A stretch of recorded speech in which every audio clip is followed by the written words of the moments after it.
Um aspecto muito importante é o silenciamento a que somos obrigados no cotidiano de trabalho. Não é? O silêncio que oculta e, ao mesmo tempo, alimenta diferentes modos, diferentes medos, o de não aguentar, o de cometer erros pelo cansaço, de revelar esse cansaço. E, por isso, ser desqualificado ou adoecer. Nas instituições da área sociojurídica, nunca se viu tanto o presenteísmo. O presenteísmo é o contrário do absenteísmo. O absenteísmo é a falta ao trabalho. O que tem acontecido nas instituições do sociojurídico é o presenteísmo, é ir trabalhar adoecido, de medo de ser considerado fraco, de não corresponder às avaliações, às metas. Eu vou trabalhar adoecido, não é? Perder o bônus. A perda do respeito, o ser desconsiderado e ferido em sua dignidade. Enfim, a ausência de treinamento. Muitas vezes a gente faz o concurso e é jogado nesses espaços sem nenhum treinamento. Isso era obrigação do Estado, treinar, capacitar, ouvir o que está sentindo cada professor, cada pedagogo, cada assistente social, psicólogo, educador, agente de segurança que entrou naquele ambiente de trabalho. Falta de supervisão. Nós nunca temos supervisão em serviço. Trabalhando com uma das questões mais complexas que a adolescência que comete ato infracional. Isso aqui é coisa mais complexa do que isso.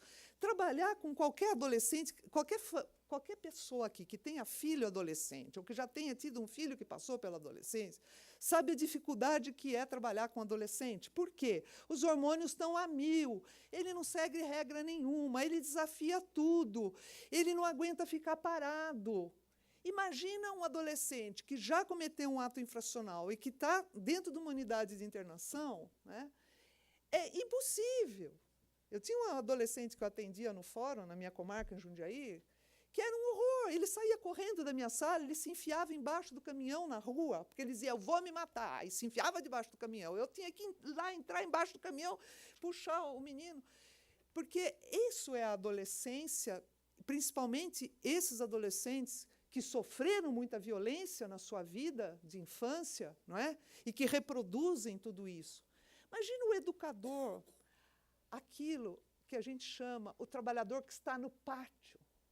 O que é o pátio para nós? Vamos pensar sobre isso, né? O que é o pátio?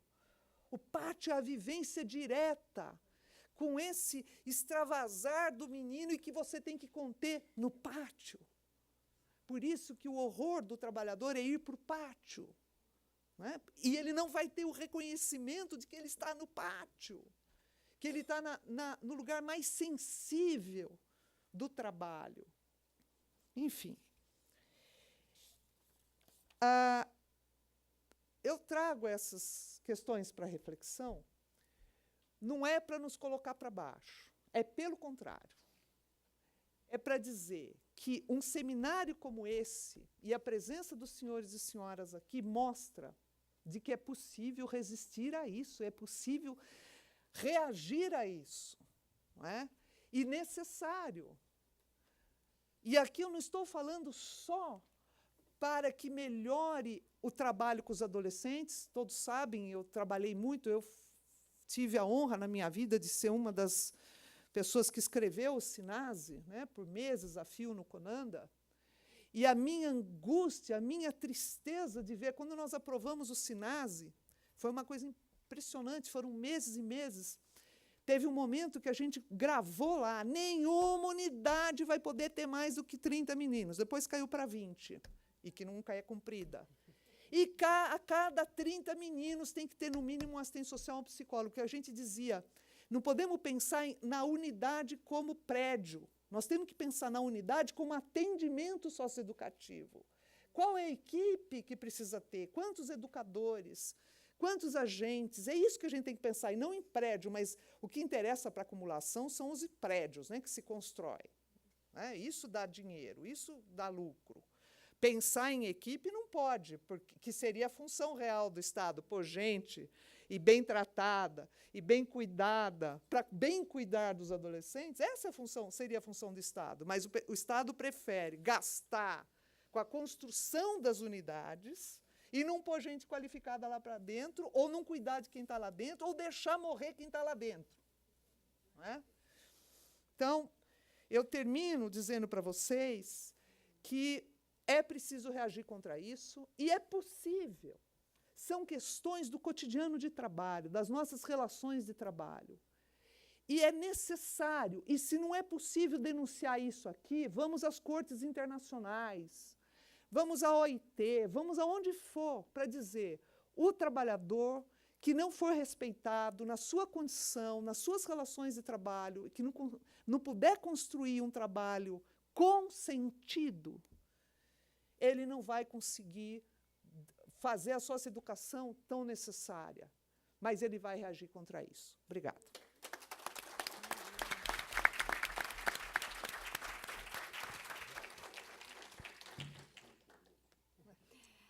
Eu falo que ao longo da vida a gente vai encontrando verdadeiros mestres, e a Beth é uma dessas que a gente teve o prazer de encontrar na nossa jornada, né, Helena? Ela faz, né, ela vai fazendo discorrendo sobre o tema que faz a gente realmente pensar e refletir sobre tudo isso. A Beth falou muito dessa questão do adoecimento. Não sei se Fernanda depois vai falar um pouquinho. Infelizmente, a gente ia participar das conferências dos trabalhadores, né? Nós estamos aí desenvolvendo, vai ter a Conferência Nacional, né, Fernanda? E aqui, em São Paulo, eu acho que depois eu vou pedir até para o Aldo ou para o pessoal do Sintraem para colocar que tem conferências ainda, já estão feitas e realizadas as propostas para essa Conferência Nacional. Mas ainda tem conferência de vídeo que vai estar ocorrendo em todo o estado de São Paulo. E isso é bem importante. Videoconferência, ok? E agora, então, eu passo para as considerações do doutor desembargador Antônio Malheiros. Bom dia a todos, a todas. Senhora presidente desta sessão, desta mesa, eu queria pedir a sua permissão para saudar todos os meus companheiros de mesa, na pessoa da Beth Borgiani, de quem eu sou fã, né? Somos companheiros no Poder Judiciário e tenho aprendido com a Beth com uma frequência muito grande, porque já há muitos anos, né, os presidentes todos do tribunal me colocaram como representante do Poder Central junto aos funcionários do tribunal. E a Beth é aquela que, entre quase todos ali, né, entre todos, é a que me mostra mais os caminhos certos que eu devo seguir insistindo junto ao Poder Central pelos direitos dos trabalhadores. E, Beth, eu não sei se você sabe, mas eu assumi agora, nessa condição, também as questões de assédio moral. Então, eu sou o ouvidor dos funcionários nas questões de assédio. E tenho saído de São Paulo. Ontem mesmo eu estive para ouvir funcionários, né? Eu estive em Cerqueira César, né? A situação é de uma gravidade total, né? Eu estou até resolvido a estudar psicologia, porque ao vivo e a cores eu estou tomando aula agora nesta tragédia que é o assédio moral de funcionário. Eu acredito que na Fundação Casa não seja diferente do que acontece no Judiciário, não é? Agora, quanta gente que adoece no trabalho que é feito, no meu modo de ver, para trazer alegria, para trazer prazer, né? Trabalhar é uma coisa que tem que ser gostosa, né? Mas quanta gente sofrendo, quanta gente doente, né? E que adoecem nas mãos de doentes perversos, né? Doentes perversos que torturam esses funcionários todos. Então, é algo que a Beth tocou e que realmente eu tenho vivido hoje ao vivo e a cores. E o que eu quero dizer para vocês é que eu aprendi a estudar no grande livro da vida desde os 13 anos de idade. É um livro que não está nas bibliotecas, nas prateleiras das bibliotecas das grandes universidades, né? Nem está à venda nas boas livrarias. É um livro que é difícil da gente encontrar, porque esse livro está na poeira das ruas, né? Está no chão enlameado das favelas, nos esgotos dos cortiços, né? Nas celas do nosso falido sistema carcerário e no pátio da Fundação Casa.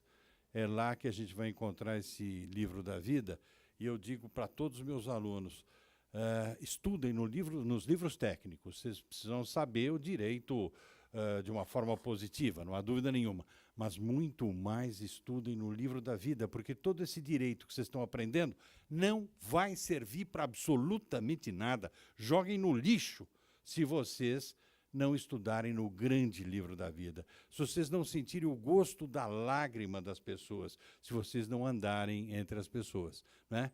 Eu, para escapar de um exame de geografia, no 3º ano ginasial, tinha 13 anos, eu fui conhecer o que é uma favela, uma comunidade empobrecida, que era a maior favela de São Paulo, que era a favela do Vergueiro.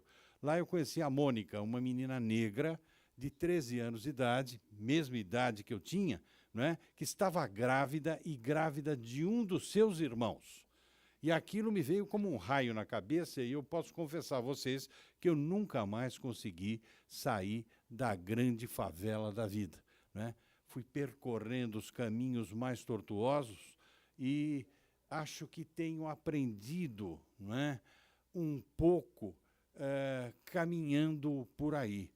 Logo na faculdade, voltei para as favelas, ficamos 10 anos na favela do Bororé, fazendo um trabalho que eu acho que é fundamental, trabalhando com crianças e adolescentes da favela, das comunidades empobrecidas. Uma das razões de toda a violência que a gente vive é a ausência do Estado na vida das pessoas mais pobres, mais carentes, né? O Estado se comporta muitas vezes como um mau pai. Ele é ausente na vida das pessoas, na vida da sua família, e só vem para casa para descer o cacete, tá certo? Quer dizer, tudo falta nesse Estado tão carente. Nesse Estado falta uma educação pública de primeira, que todas as meninos e meninas merecem ter. Que adianta a gente ter um hospital do câncer aqui na Avenida Dr. Arnaldo, que é referência mundial, não é? Se lá na favela do Inhocunyé, na comunidade pobre do outro lado da cidade, não tem nada perto. E aquele homem com câncer, ele vem passando mal, pegando 2, 3 conduções para chegar na Dr. Arnaldo, quando recebe uma senha e muitas vezes não é atendido, não é? Frentes de trabalho, saneamento básico, lazer e cultura onde se mora. Isto tudo, se levássemos a sério, nós não teríamos uma Fundação Casa, que isso também é culpa dos nossos juízes, não é? Tão cheia de gente, não é? Um Estado mais presente na vida das pessoas mais sofridas faria, com certeza, diminuir o grau de violência que eu entendo perfeitamente está nos corações e mentes dos nossos adolescentes. Se eu vivesse como eles vivem, né? Nesses ambientes hostis, sem conhecer meu pai, tendo uma mãe prostituta, vendo no traficante do pedaço meu ídolo, não é? Eu seria igualmente violento, não há dúvida nenhuma. Um dos melhores juízes da infância e juventude uma vez colocou numa sentença uma coisa que pegou mal, e eu defendi esse juiz, é viciado em maconha. É assim, se eu vivesse nessa mesma estrutura que ele vive, eu também fumaria maconha, né? Também usaria droga, porque realmente tem que dar uma fugida, a dor é muito grande, tem que sair por algum lugar, né? e fomos trabalhar com crianças e adolescentes. 10 estudantes de direito trabalhando na favela do Bororé, que ainda hoje existe, e me emocionei há 2, 3 anos atrás, quando eu voltei para uma festa de Natal. Nunca mais tinha voltado, eu saí no início dos anos 70, desse trabalho de 10 anos trabalhando com crianças e adolescentes, e era um trabalho perigosíssimo, não em razão daqueles que moravam lá, mas em razão da época que vivíamos no Brasil. Eram os anos de chumbo da ditadura militar, e muitas vezes fomos interrogados o que estudantes de direito, que já têm toda uma fama, né, de serem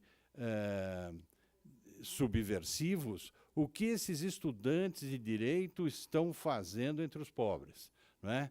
Então, fomos interceptados várias vezes, mas ficamos 10 anos lá. E no início dos anos 70, eu já parti para outra, e isto sim, realmente, daí foi o melhor capítulo do livro da vida que eu pude estudar, que foi o contato que eu tive com crianças e adolescentes de rua. Não é? É claro que eu conheci adultos também nas ruas, adultos diferentes. Não é? Aquele piloto da Pan American que perdeu um filho de 5 anos de idade de câncer, o menininho morreu, ele enterrou o menininho e não teve mais condição de voltar para casa, ele foi para a rua. Não é? Aquele professor húngaro que veio do Paraná, que falava 8 idiomas, entendia de física, química, biologia, matemática, filosofia. Eu relembrava o latim que eu aprendi no colégio, sentado com ele na calçada. Não é? Revi, para minha tristeza, um colega meu de turma, o Silvio, que estourou-lhe uma esquizofrenia, e ele foi para as ruas, e nós, colegas de turma, não conseguimos retirá-lo das ruas. E ainda de quebra eu tive a tristeza de ir reconhecer o corpo do Silvio, que escolheu a frente da nossa faculdade, ali no Largo de São Francisco, para morrer. Né? Ele já estava com pneumonia nos 2 pulmões, era uma noite fria, chuvosa, ele estava muito franzino, muito acabado, foi para a frente da nossa faculdade e morreu. E por que eu fui reconhecer o corpo? Porque o único documento que o Silvio tinha era um cartão que eu tinha deixado com ele. Meninos e meninas de rua, eu aprendi muito com eles. Acho que o meu primeiro professor foi o Felipe, que à época tinha 11 anos de idade e que já tinha matado pela primeira vez aos 9 anos de idade. E eu cheguei no Felipe e falei: Felipe, é verdade que você já matou? É verdade, sim, tio, mas eu quero dizer que eu não gostei. Mas se for preciso, eu mato de novo. Mas conta aí, por que foi? O que foi é que eu morava numa favela, né? Meu pai eu não conheci, minha mãe ficava namorando com um monte de homens diferentes, cada vez que eu entrava no barraco, eu entrava na hora errada, e depois que os caras iam embora, eu tomava um cacete da minha mãe, mas fui vivendo ali, até que um grupo de meninos mais velhos resolveu abusar de mim, né? E faziam isso todos os dias. Eram maiores do que eu, me agarravam, me catavam e abusavam de mim. Até que um dia eu cheguei e falei: acabou. Peguei um caco de vidro e fiquei esperando a molecada chegar. Quando eles chegaram, eu pulei no pescoço do líder e cortei o pescoço dele. Ele morreu. Eu fui jurado de morte. É por isso que eu estou aqui. E eu, muito tolinho, né? Falei: vou resolver o seu problema. A gente tem essa mania de achar que nós podemos resolver tudo, quando, na verdade, muitas vezes nós estamos só enxugando gelo. Falei: vou resolver o seu problema, eu vou lá nessa comunidade pobre onde você morava e vou falar com a sua mãe. E vou mudar sua mãe de local, né? E daí você vai poder voltar a morar com a sua mãe e está resolvido o seu problema. E daí ele olhou com uma cara estranha para mim e falou: ô tio, eu não quero voltar para lá, porque a minha família está aqui. Falei: não, aqui você não tem família, aqui são outras crianças que vivem com você, minha família. E a partir daí, né, eu passei a estudar uma família diferente, quem é familiar de quem, não é? É uma coisa incrível. Trabalhei, então, com esse garotinho nas ruas, até ele completar 14 anos, quando daí ele morreu com um tiro na testa, né? A gente não sabe quem deu esse tiro nele. Meninas de adolescentes, né, que eram exploradas sexualmente nas ruas, e algumas se prostituíam por conta própria, meninas bonitas, né, algumas de classe média, todas com uma marca, tinham sido abusadas sexualmente dentro de casa. A vida sexual delas começou nas mãos do pai, do padrasto, que são os campeões mundiais do abuso sexual. Aliás, os homens são campeões mundiais do abuso sexual. De vez em quando, a gente vê uma mulher abusando sexualmente. Não é comum. Os homens ganham essa parada, né? E entre os homens tem o titio, tem o avô, tem o vizinho, tem o primo, e o papai e o padrasto são os mais violadores. E todas elas muito revoltadas com isso, vivendo aquela vida desgraçada. E conheci uma das melhores pessoas que até hoje convive comigo. Era um trombadão de 15 anos de idade, cara maior do que eu, filho da classe média, filho de um engenheiro, de uma professora, que era viciadíssimo numa droga que não estava nas ruas. Era viciadíssimo em cocaína. A droga das ruas naquela época era a maconha, que hoje ainda está nas ruas, só que hoje batizada com crack, né? Aqueles que fumam maconha e que vêm contar isso para mim, eu falo, cuidado, que você não está fumando só maconha, você está fumando maconha com crack, tem pó de crack, aí a coisa está complicada. Já tinha maconha, bebida alcoólica sempre teve, mas era cola de sapateiro, esmalte de unha, thinner, éter, né? Era diferente. Mas aquele menino era viciado em cocaína.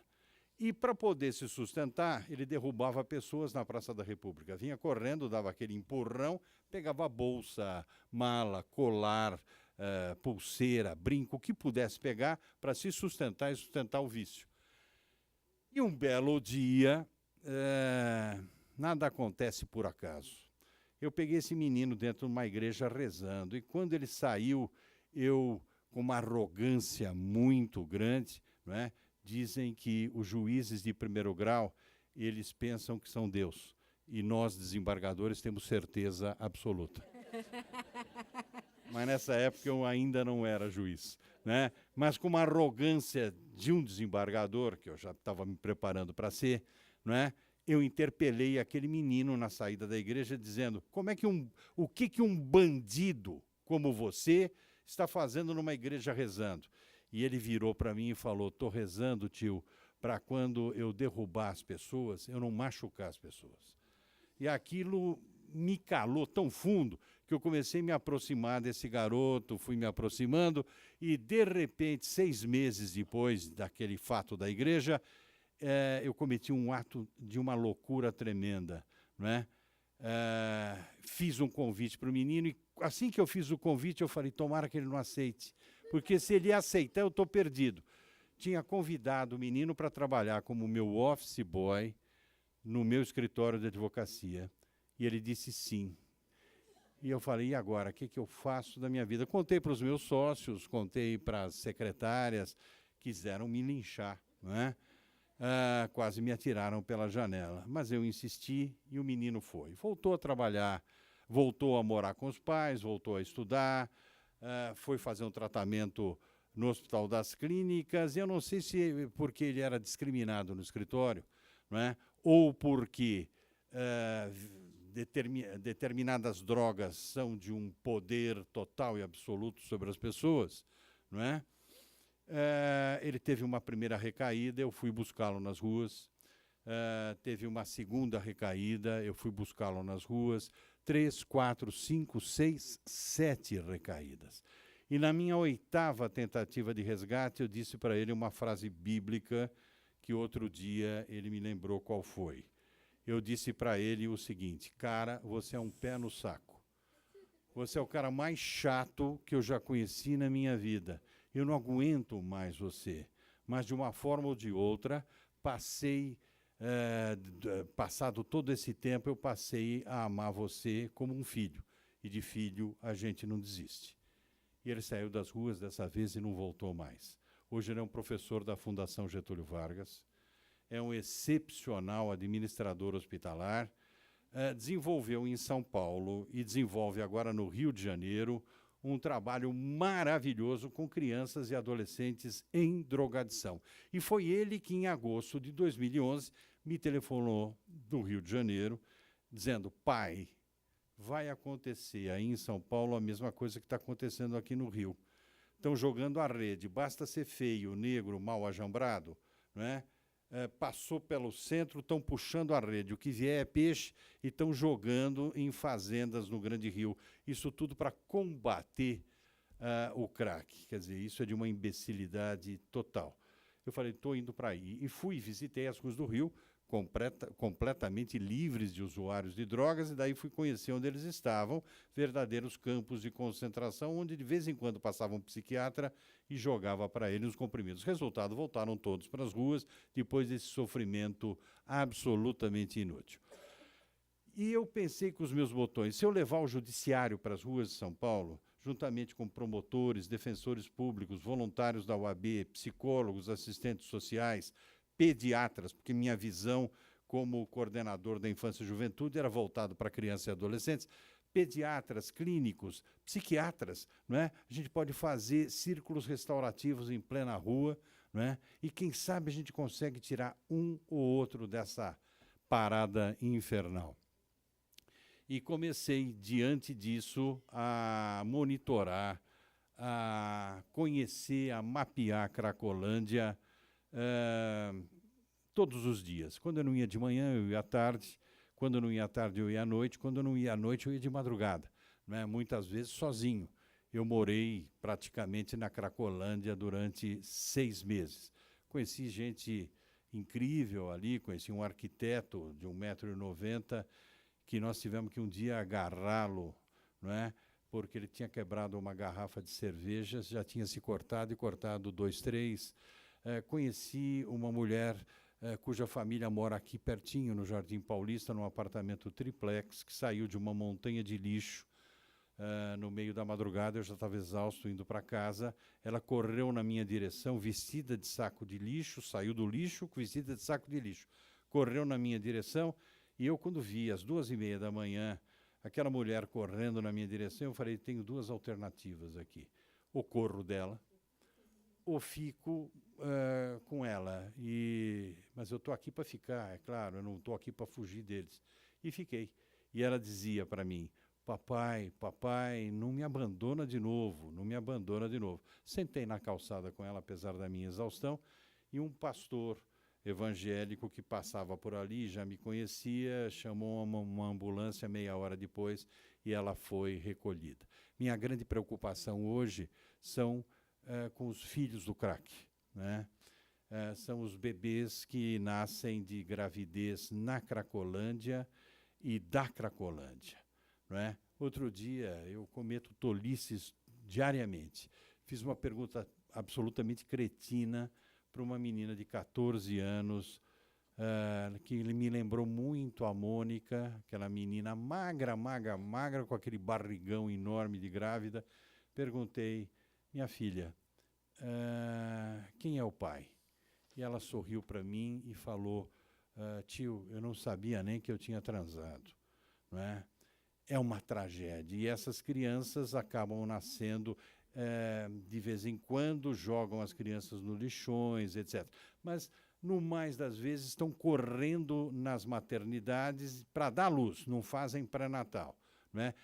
É necessário uma intervenção estatal para que elas parem de engravidar. Sabe, a Igreja Católica Apostólica Romana, que me perdoe, mas tem que parar, não pode continuar esta montanha de grávidas que eu visito na Cracolândia. Isso tem que parar, tem que cessar, tá? Mas, enfim, elas vão para as maternidades, dão a luz nas maternidades e dão no pé. Acabou de dar a luz, dá no pé.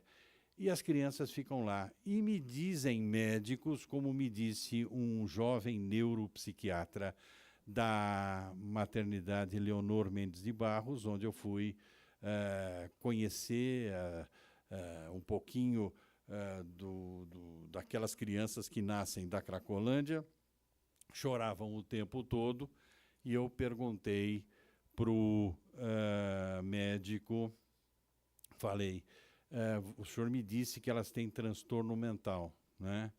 Falou, porque eu divido o seguinte, crack de um lado e as outras drogas do outro. Quem for viciado em outras drogas poderá ter um filho com deficiência. Poderá, né? Cocaína, muitas vezes, faz com que crianças nasçam cegas, mas nem sempre, né? Agora, uma coisa eu lhe afirmo, quem nascer filha de usuários de droga, de crack, vai ter transtorno mental. É impossível não ter transtorno mental. Falei, então eu já entendi. É por isso que eles choram o tempo todo. Ele falou, não. Eles choram o tempo todo porque nascem viciadas em crack. Não é? Então choram convulsivamente o tempo todo, o que vai piorando o transtorno mental, porque choro contínuo acaba provocando falta de oxigenação cerebral. Eles vão chorar por semanas por falta do crack e o transtorno vai piorar.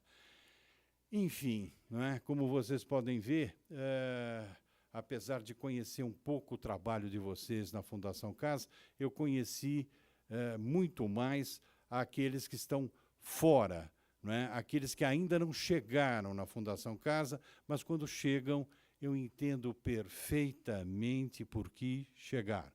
Não é? E termino a minha fala dizendo que logo quando eu comecei a trabalhar na Cracolândia, agora eu pensei em desistir, né?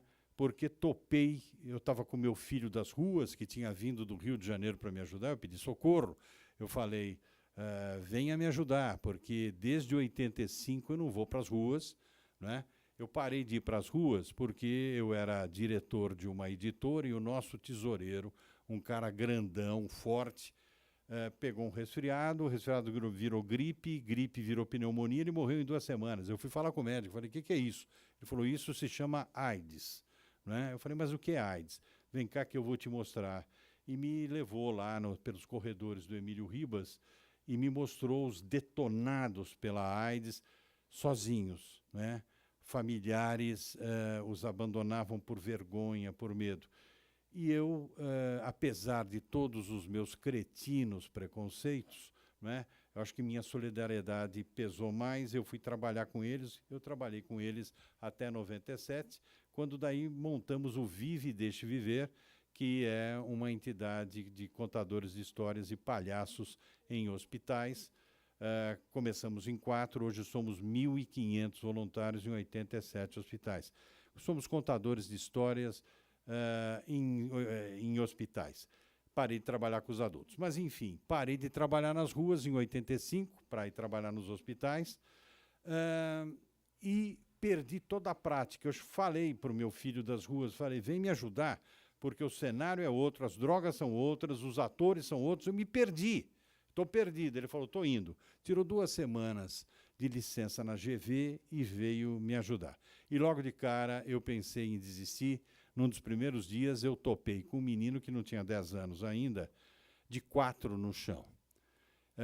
A primeira coisa que se ganha ao morar nas ruas é doença de pele. Ele estava com uma sarna desgraçada, não é?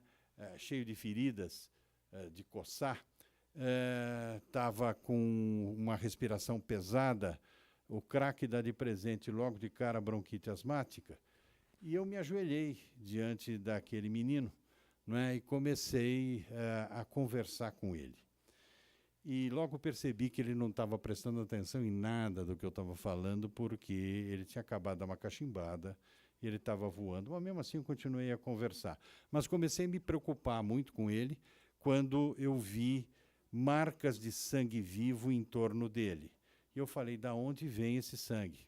Claro, ele deve ter escorregado e batido o rosto no chão, deve estar sangrando pelo nariz ou pela boca, não é? E me dei um jeitinho de olhar o rosto dele e vi que não estava sangrando nem pelo nariz, nem pela boca. Mas da onde vem o sangue? Eu percebi que o sangue vinha dos 10 dedinhos dele. Por quê?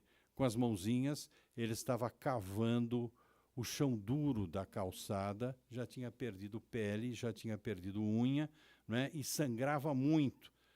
E daí, enquanto eu embrulhava as mãozinhas dele com meu lenço de pano e com água limpa, que era a única coisa que eu tinha ali, eu cheguei a algumas conclusões. Eu falei, eu sei o que você está fazendo, não é? Já que eu, Estado, eu, poder público, eu, sociedade civil, não cheguei na tua vida para te resgatar, tá? Você está tentando escapar por conta própria, cavando um buraco imaginário. E confesso a vocês, eu pensei em desistir, mas, de repente, quase que num soluço, eu falei, não vou desistir de você, né? Foi quando me emocionei muito, porque o meu filho das ruas, o professor da GV, botou a mão no meu ombro e falou, uma vez você disse isso para mim na Praça da República e valeu a pena. Nós não podemos desistir deles. E cada vez que eu ainda penso em desistir, eu lembro de uma frase do Torá, do antigo livro dos judeus, que diz, se você salva uma pessoa, você, na verdade, está salvando a humanidade inteira. É isso aí. Muito obrigado.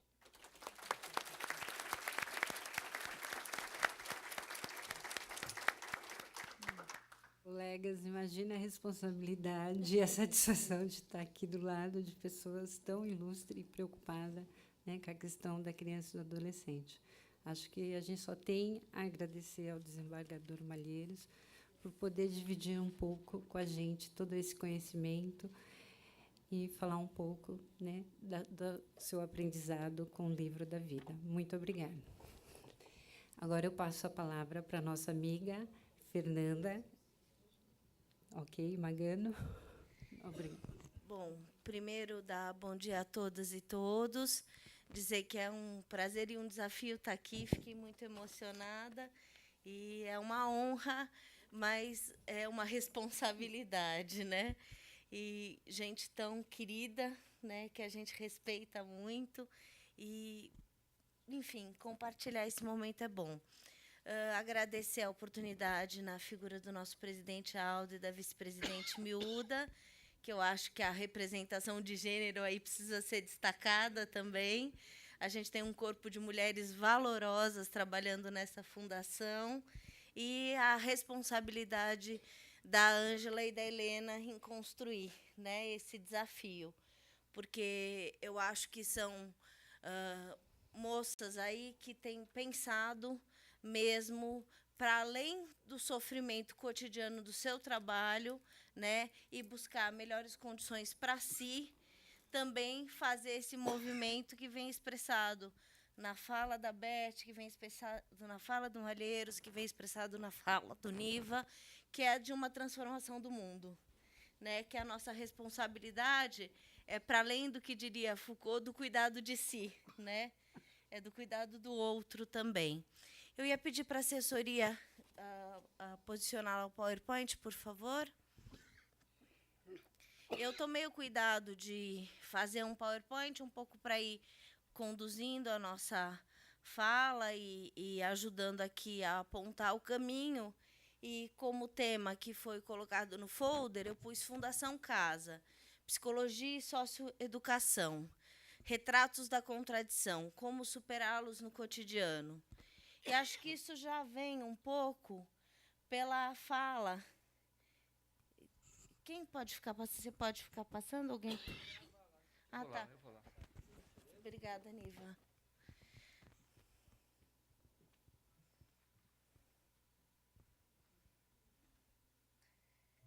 Então, essa fala vem primeiro do local que eu conheço, né? Eu sou psicóloga, mas a ideia não é falar como psicólogo só dos trabalhadores psicólogos da Fundação, mas esse olhar da psicologia para pensar essa entidade que é a Fundação Casa, que é fruto da mudança da FEBEM e toda a armadilha ardilosa que construiu a Fundação Casa, que tinha o nome de Um Novo Olhar, o projeto. Era um novo olhar para enganar quem, né? Porque você muda a roupagem, mas dificilmente muda toda essa estrutura. E está indo sozinho ali? É isso? Ah, tá. Você volta àquela primeira a imagem? Isto. Aí eu pensei em uma imagem. Quem são esses trabalhadores da Fundação? Aí eu pensei as formigas obreiras, né? que é o cotidiano do trabalho, que é um trabalho de formiguinha, que é pensar um projeto que é em massa, né, dada a superlotação da fundação, dada a forma como ela funciona, mas o quanto o olhar tem que ser individualizador, tem que ser caso a caso. E essa formiguinha obreira que vai fazendo cuidado. E essas formiguinhas, não por acaso, estão nesse símbolo do infinito, né?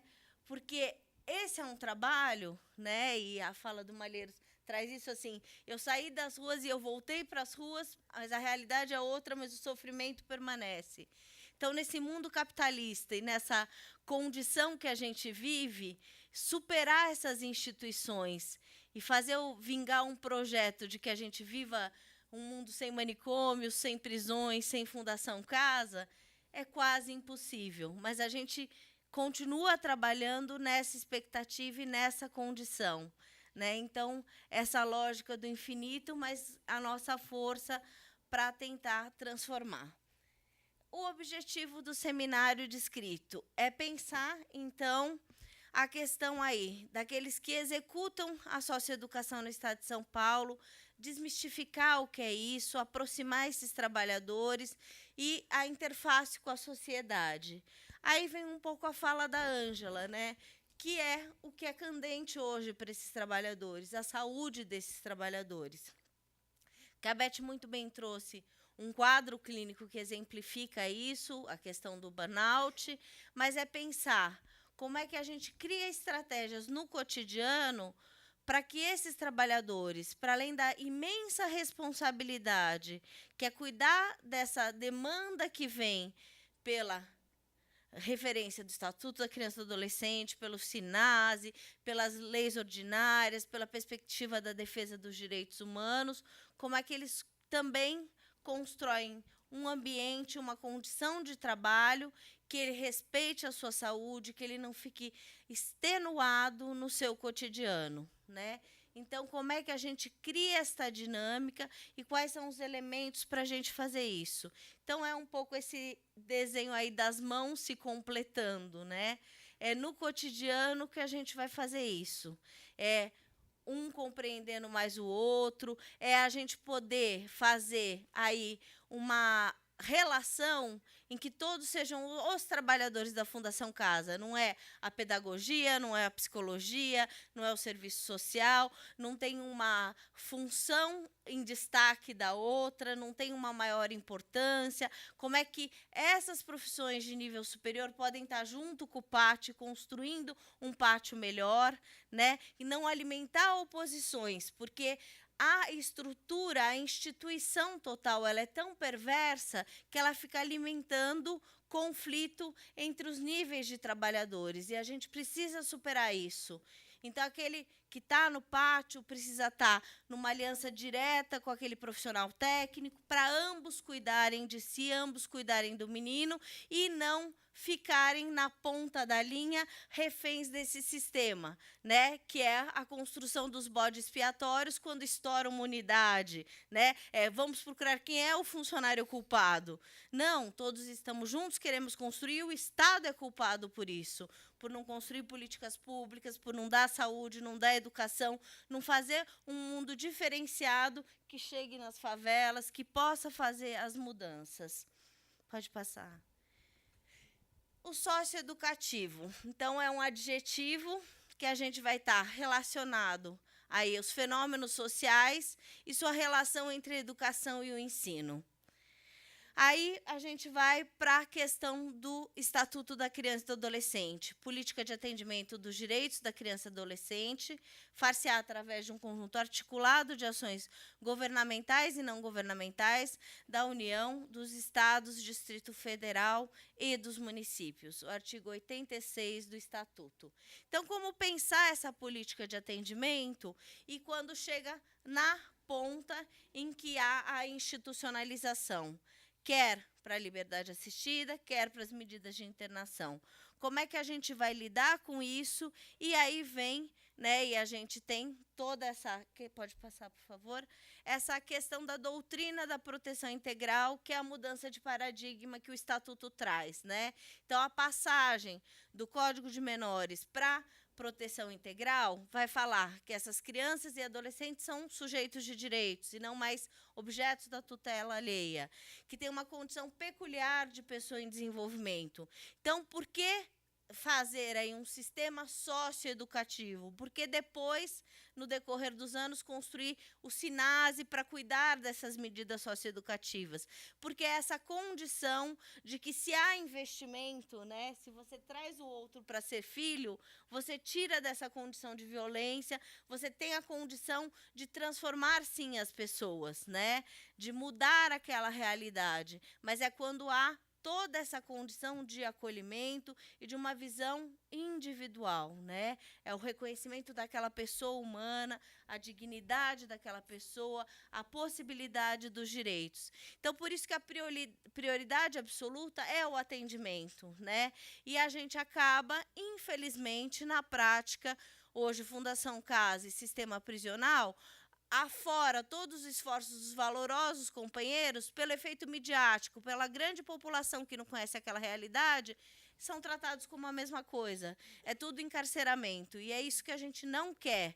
A gente quer transformar essa realidade e mostrar aquilo que no cotidiano, no miúdo, no pequeno, cada um dos trabalhadores enfrenta para não fazer esse encarceramento, né? Até para que isso não se torne uma carreira criminal, né? Aquilo seja um estágio para a próxima instituição total. E aí, a corresponsabilidade da família, da sociedade e do Estado.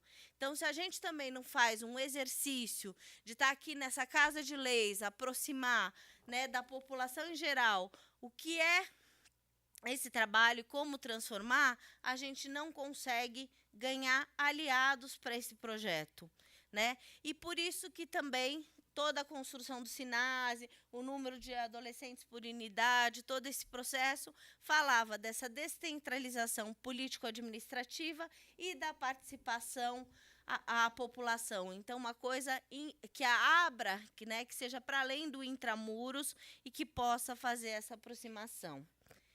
Então, por isso que a gente aponta que a questão do estatuto ela vai substituir a questão meramente da punição por uma intervenção socioeducativa ou sociopedagógica, mas que tem uma responsabilização estatutária.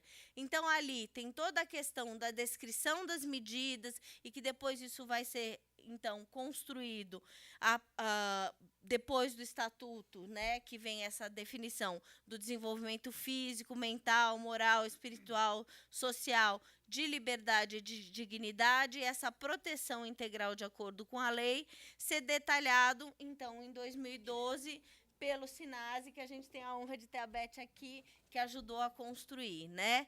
E aí, isto se torna um nó, e a gente, então, entra mais para a questão das equipes técnicas, para as equipes técnicas, que é o... Pode ir para o próximo, né? A questão aí de que a gente fica o tempo todo, e a brincadeira primeiro é uma provocação para o Alckmin, da falta de chuva, né? O guarda-chuva é para equilibrar o copinho da água, mas também o quanto esse exercício do equilíbrio tem a ver com o cotidiano das equipes técnicas na unidade, e não por acaso a sigla é o PIA, né? Água, PIA, guarda-chuva. Como é que a gente lida, pode passar, com o plano individual de atendimento, né? Equipes técnicas com unidades superlotadas, a responsabilidade, uma dinâmica que se tem de fazer aí, responder a cada um desses quesitos, avaliação interdisciplinar, objetivos declarados pelo adolescente, previsão das atividades de integração social e capacitação, atividade de integração e apoio à família, a participação da família e as medidas específicas da saúde. Lindo no documento. Como é que a gente concretiza? Se a gente tem um assistente social e um psicólogo, muitas vezes, para uma dezena ou mais de adolescentes, né?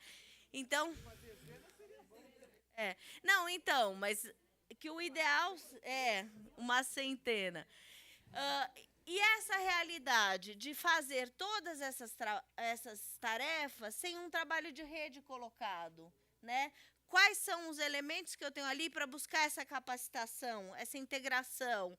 Quais são os artifícios ali de acesso a essa família, né? A possibilidade do agendamento de uma visita, carro para levar para essa visita, a organização desta aproximação. Não, a gente, via de regra, tem que chamar a família até nós. Essa família muitas vezes não tem um recurso financeiro para vir, vem ali perdendo o dia de trabalho e toda a atenção colocada, muitas vezes não comparece, né? Então, todo o desgaste colocado na construção disso, e isto também para produzir o relatório e os tempos exíguos para produzir.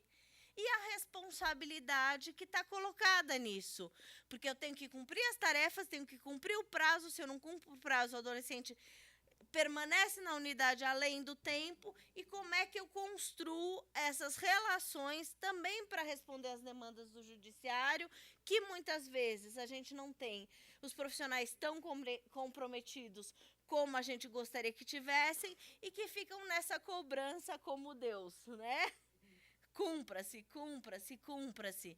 E muitas vezes o profissional se sente extremamente desrespeitado quando o seu posicionamento, o seu relatório, a sua produção, o seu acompanhamento, ele não é visto com a legitimidade, é questionado e muitas vezes vai para outras instâncias, né? Então, toda a atenção com o DEIJ, como lidar com essa questão, como construir as relações para que o trabalho do profissional da área técnica seja respeitado.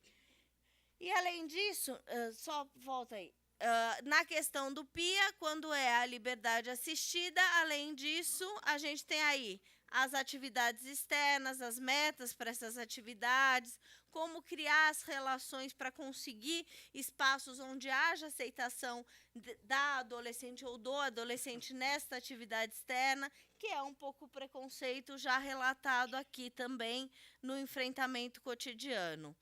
Então, um mapa dessa educação integral, então, a partir do ECA e dessa relação aí do autor de ato infracional e dessa criança e do adolescente como sujeitos de direito, mas estando numa medida de proteção integral, como é que a gente faz a convocação para as diversas políticas públicas possam garantir a inteireza desse atendimento?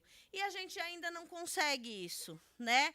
Então, fica lá, muitas vezes, o desgaste das energias dos profissionais, porque as participações comunitárias não acontecem, essa relação de pertencimento, então é uma pérola, a minha família são esses adolescentes, é onde eu tenho esse pertencimento, né?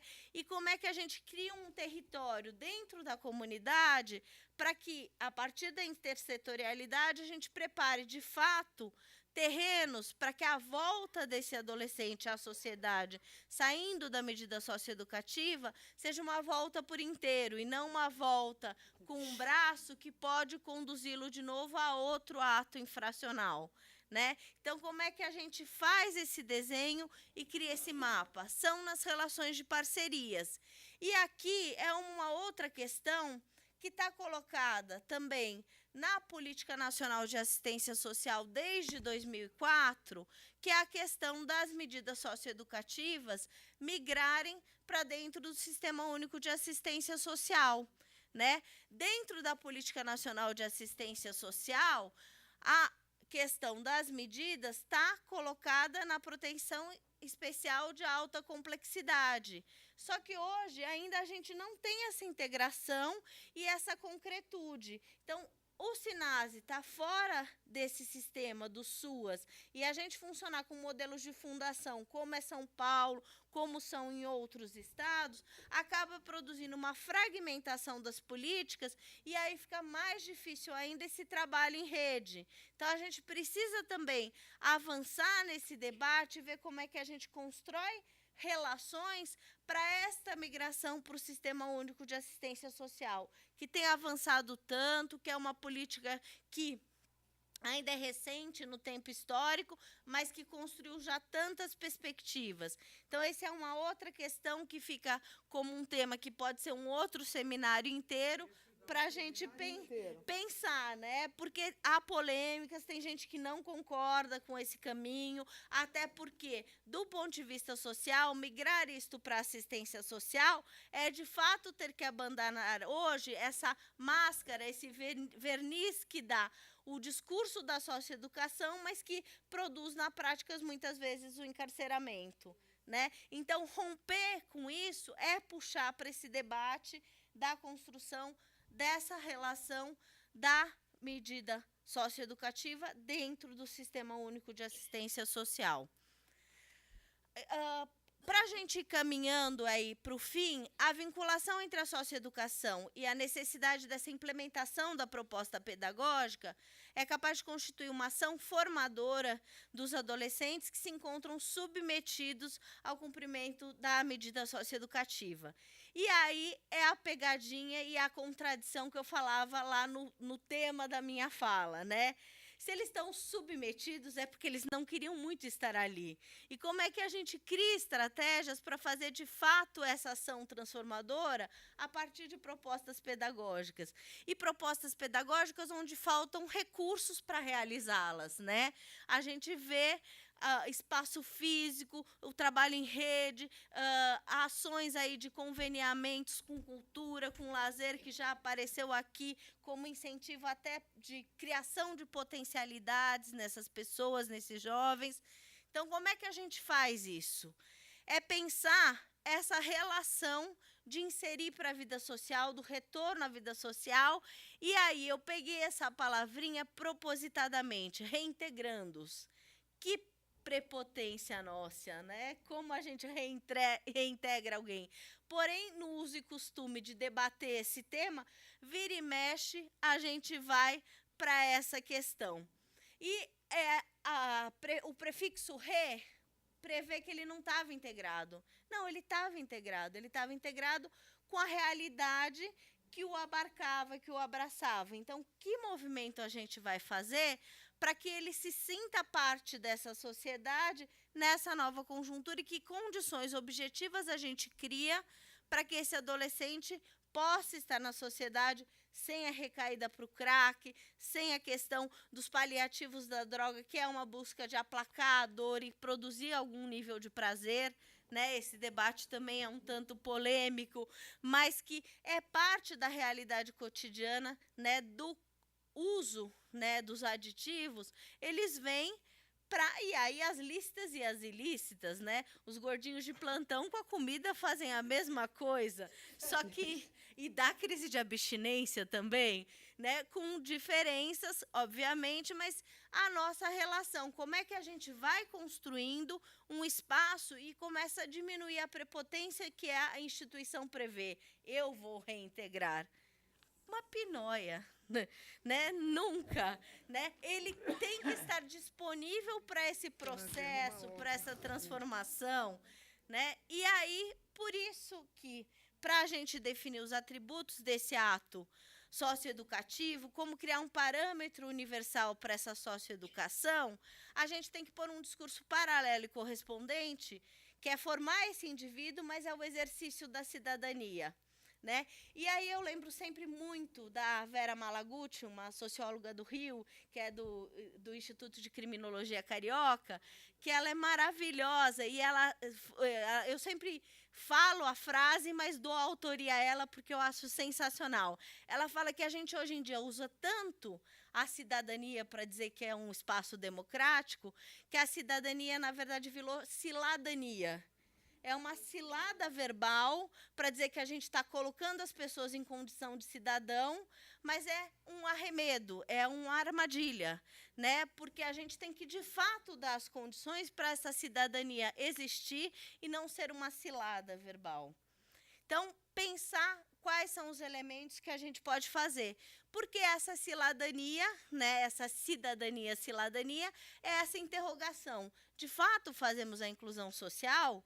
Essa reintegração vai acontecer? Quais são os elementos para que isso aconteça? E aí, a psicologia ela vem na legitimação ou na deslegitimação desse sistema, de acordo com a postura do profissional e do uso dessa ciência, né? Então, esse sistema, como ele é um panóptico, e aí a gente está, de novo, usando Jeremy Bentham, usando Foucault, pensando um pouco na coisa da criminologia social crítica, né? É esse espaço onde aquele indivíduo, no discurso, ele está para ser cuidado, há uma série de metas para se alcançar nessa socioeducação, na prática ele está lá para ser trancafiado e observado, né? E como é que a gente rompe com esse panóptico social que não tem servido para conter ou mesmo diminuir as práticas de conduta lesiva da sociedade, além de atuar para a conformação das e dos adolescentes, né? Eu crio moldezinhos, eu crio ali formas e digo que está pronto ou não para voltar para a sociedade, o PIA está aqui, dentro do prazo, mas o quanto de fato houve de acolhimento, de cuidado, de transformação, e a transformação em mão dupla, a transformação da sociedade também para recebê-lo, né? Como é que a gente faz esse caminho? Então, o grande questionamento é: existe um socioeducativo, um caráter penal nas medidas preventivas no ECA e no SINASE? Sim, existe. Como é que a gente transforma? Ele não está na ordem discursiva, não está nos documentos oficiais, mas está na prática. E como é que a gente faz que esse direito da criança e adolescente se faça com substância para esse marco histórico, político, social? Mas a gente pratica isso? Como é que a gente lida com uma sociedade que bate na tecla da redução da idade penal e, nesse período eleitoral, toda a polêmica em torno disso, né? Como é que a gente faz esse debate, que também dá um outro extenso debate com posições cá e lá, que a gente tem que respeitar os argumentos, mas a gente tem que se dispor a francamente entrar para essa conversa. E, por fim, essa questão da psicologia e sua relação na socioeducação, que ela vai contribuir para pensar a identidade, e não só a identidade do indivíduo, mas a identidade social, porque perpassa sobre a questão do autor de ato infracional. E não à toa, brincando com isso de novo, a questão midiática, né? Dependendo da classe social, ele é o menor ou ele é o adolescente autor de ato infracional. De repente, da raça, ele é o menor ou ele é o autor de ato infracional. E a questão da alteridade, olhar o outro e desprovido de preconceitos, de cartilhas, e perceber as diferenças nas pessoas e valorizar essas diferenças. Então, respeitar essa subjetividade, fazer a significação do discurso daquela pessoa e tentar superar essa relação que Foucault também falava de saber e poder, né? Como se nós, os profissionais da fundação, aqueles que são os trabalhadores, os responsáveis por fazer a socioeducação, é que tem o poder e que tem o saber constituído. Como subverter essa ordem? Então, essa centralidade da educação para construir cidadania, gerar processo de formação para o trabalho e preparação para as profissões, gerar conhecimento e desenvolvimento tecnológico, a questão da educação, cultura, lazer, saúde e qualidade de vida como elementos que precisam entrar para o cotidiano da fundação, que hoje está muito distante tanto para o adolescente ou a adolescente, como também para os trabalhadores, né?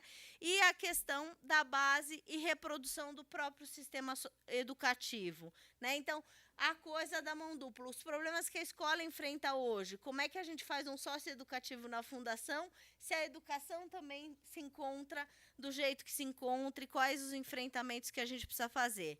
Isso para que a gente alcance um desenvolvimento humano que é complexo, né, que a gente tem que respeitar as idiosincrasias e que reconhecer que ninguém nasce pronto, que é necessário se desenvolver, habilidades para garantir o respeito à ética humana, a presentificar enquanto pessoa, né, não tornar bicho, animal, objeto, coisificação.